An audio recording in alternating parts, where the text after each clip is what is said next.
If you clicked on this video, then you most likely have at least heard of the anime and manga series called Initial D, and you also might know that it's arguably the most popular racing anime. Not that there are many to begin with, but it's also one of the most influential sports anime of all time. I mean, just look at the AE86 by itself and you'll see that people know that car. It's one of the greatest JDM legends, and Initial D is to thank for that. But for some reason, it isn't that popular in the West at all. I mean, ask any average person, and if they know what Initial D is, and 8 times out of 10, they'll say they don't know. Ask those same people if they know what Dragon Ball, what Naruto, or hell, even Attack on Titan is, and they'll say they've at least heard about it. If you ask anime fans the same question, but in Initial D, they'll say they know it to some degree, but some people have watched it, some haven't. And it's still even not the most popular sports anime in the West. That title, in my opinion, goes to Haikyuu. But how did this even happen? How did this huge racing anime that came out of Japan in the 90s not become as popular as it could have been out here? And with Initial D's sequel, MF Ghost anime adaptation just around the corner, I want to go through the entire history of Initial D in the West to get a better understanding of this anime and its less than stellar representation in Western countries.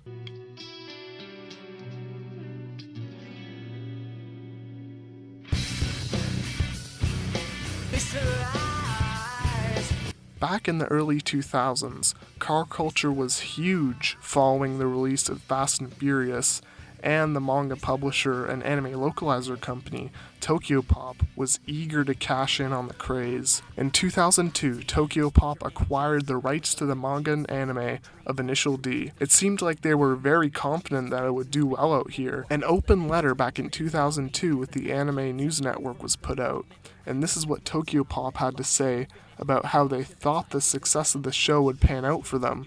Quote, "We are passionate about anime and manga, and we believe in helping spread the word to as many people as we can.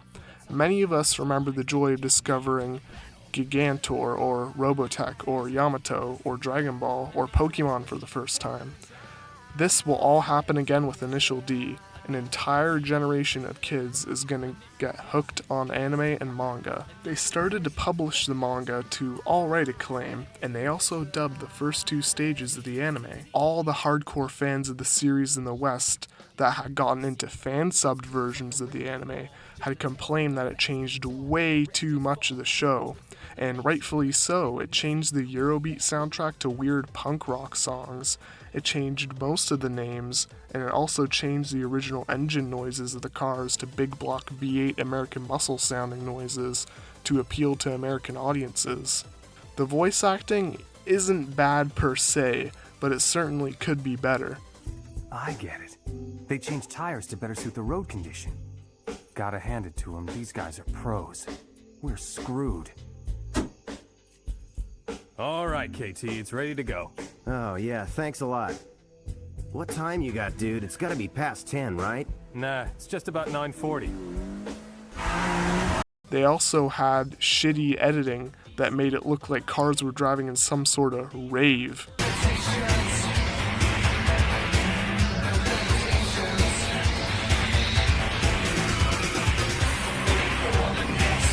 It gets to the point where it almost gives you a headache.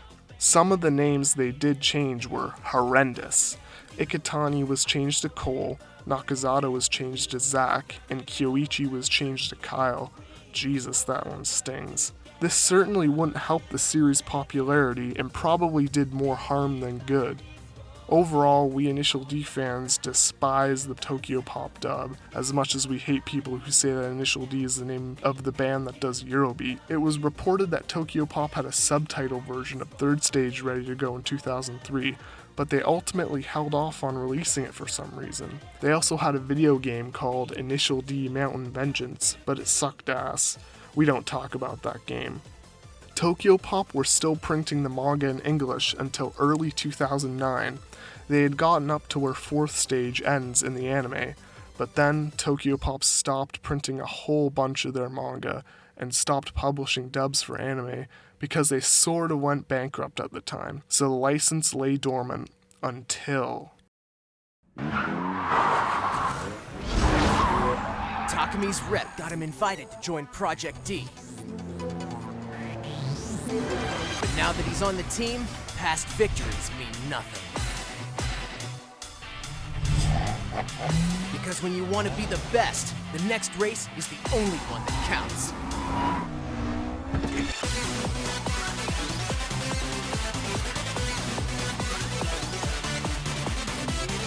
In 2009, Funimation gained the rights to Initial D, and let me tell you, it was like a miracle happened. In 2010, we got third stage dubbed and fourth stage in quick succession. Soon after, we also got first stage, second stage, and extra stage dubbed. The voice acting is also a huge step up from the Tokyopop dub. You have the likes of J. Michael Tatum, Todd Haberkorn, and Christopher Sabat. It also had the original score and unchanged editing. That's right, no more crappy rave races. It was awesome, and one of the best anime dubs of the early 2010s. But hey, maybe that's just my bias since I love the Funimation dub so much. Unfortunately, the dub didn't do as well as it quite frankly should have with the DVD releases. This was before legal streaming anime was really a thing, and that's why we don't have 5th and Final Stage dubbed. But we'll get to that later.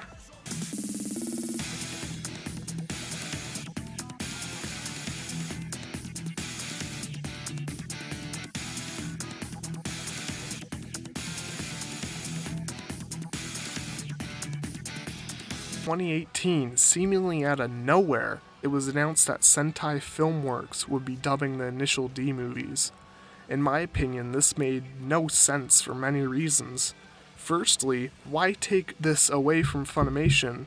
Did they think that these movies that retell first stage with no Eurobeat would do better than Funimation did with the 4 stages they released? Secondly, the 5th and Final Stage weren't even dubbed, and they still went along with it, which I seriously don't get at all. On top of all that, they didn't even bring back half of the voice actors to reprise their roles. Joel McDonald, J. Michael Tatum, Eric Vale, Josh Greel, and Brina Palencia were the only people coming back. I mean, come on.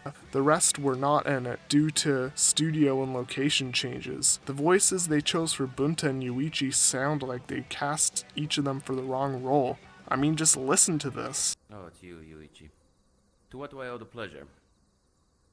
Nothing really. Just wondering how you're doing. I haven't changed. I see. And how's that 8.6 years doing these days? They say you really handed an RX-7 its ass. Not bad for a guy your age. You got it wrong. That wasn't me.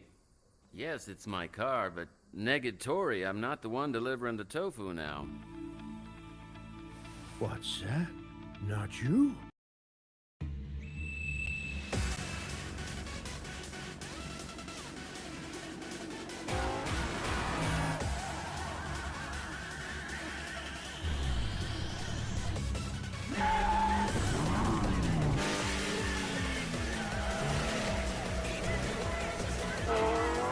When the 5th and Final Stage came around, Funimation decided not to dub it, which is a right shame. We should have got the whole thing out here, because I feel like the dub would have been killer for some of those races. I don't know how bad the Funimation releases of Initial D did, but maybe Animax, the studio that made 5th and Final Stage, were asking too much money for the licensing rights. Currently, Crunchyroll holds the streaming rights for the first 4 stages since Funimation merged into Crunchyroll. They for sure have the means and the money and a reason to dub these last 2 stages. MF Ghost is coming out next year, and Funimation's Twitter account even posted about it back when it was announced in January, so it's definitely on their radar. And it's Initial D's sequel. I mean, come on, why would you dub that but not dub 5th and Final Stage? I and many fans of Initial D hope that Crunchyroll will bring back the Initial D dub in preparation for MF Ghost. We can only hope at this point, and it's a shame how Initial D failed in the West